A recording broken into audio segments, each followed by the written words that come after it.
When you don't have access to fresh produce in a walking distance, it really has an impact on the overall health status of the neighborhood, and that is what we are hoping to impact here. It's kind of like when you're on a roller coaster, you know, you're like down in the valley, you just kind of feel like, man, you know, like there's an empty lot over here. And that's really what I see, is like a lot of empty, abandoned, like lots that are like overgrown with like trees.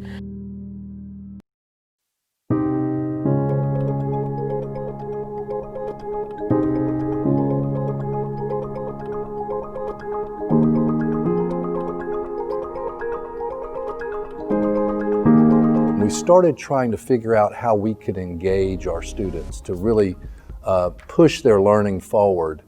And that's where we came up with GroupUp. Essentially what we did is we did away with any learning on Fridays from a formal standpoint, so there was no classes in English and math and academics, there were no pathway classes. We developed 10 community-based projects, and those projects is where all of our kids get their learning on Fridays. And so our 10th graders got to choose from 9 projects that range from renewable energy to healthcare, healthy lifestyles, robotics in the real world, construction, you know, really things that spanned our learning here in our pathways at 4C. Our 9th graders all were a part of this agriculture project, which really had a couple of components to it. One, we wanted to let our students learn about our state's #1 industry. 2, we wanted to have them learn how to grow and prepare fresh food. And 3, we really wanted to have a community focus where they could pour back to our community. In fact, all of these projects, all 10 of them had a community-based focus. The idea of GroupUp was developed from the insight of students being able to understand how academics apply in the practical world. And so understanding that this is an important time for our students to understand that the skills that they are learning in the classroom is important, and they're also embedded skills as they begin to apply them to their career and to life expectations. Mr. Burley reached out to me here at Chehaw back at the end of last year, 2019, and asked if Chehaw would be interested in partnering with 4C Academy for the GroupUp project that he and his students were looking to work on.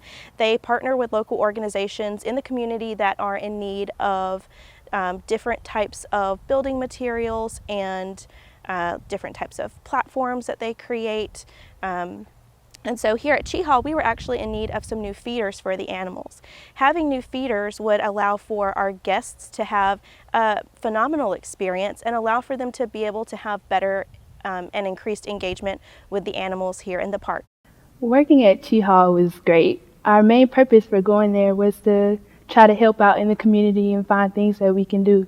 And we had special specifications with the zookeeper that told us what we needed to do, how we need to build it, what size, so that it can benefit the animals in the best way possible.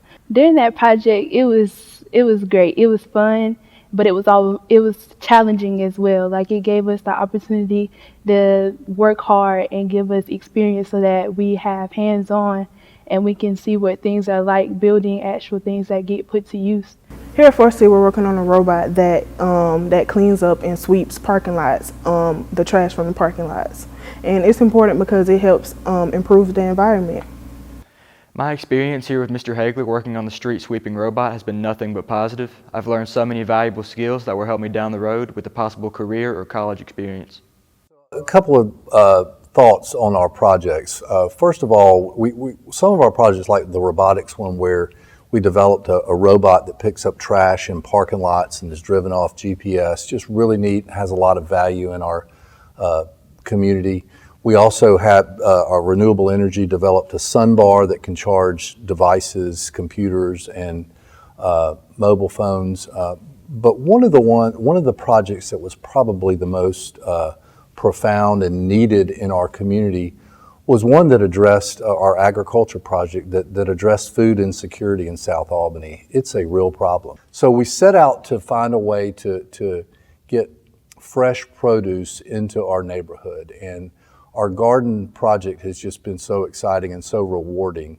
We designed and built 40 raised bed garden boxes, our construction team. Our mechatronics team irrigated the garden boxes, and so they're all on timers. We've got sensors that are looking at soil concentration and water tables within our garden boxes. And then we set out a planting schedule, and it's all we learned from the University of Georgia's Extension Agency and from our partner, Flint River Fresh, what we should plant, and we set out really to have a big impact in this neighborhood. Part of what we do as farmers is that we plant seeds, and every seed is going to have like a characteristic to it that's going to produce a certain crop or something that you're going to consume and eat. So we talk about agriculture in a lane of more like agribusiness. So it wasn't strictly be a farmer, it was also like, can you run a farm as a manager? So we had the kids divide up into subgroups where they pretty much ran their own farm. So we took them from like seed to table, but we also broke it down into like business steps. Before, when I was come to 4C and I would see the food there, I would be heartbroken to see how many people are not able to get to a fresh supermarket to get vegetables, fruit, whatever. But when we started the garden, I began to get enlightened to know that a lot of people in this area will get fresh fruit, will be able to eat fresh without having to go to a local supermarket. During this most recent pandemic, we have donated from our little garden here close to 2,000 pounds of produce. So the goal of these kids, and I couldn't be more proud of them, to really have an impact on our neighborhood, on food insecurity, we're doing it.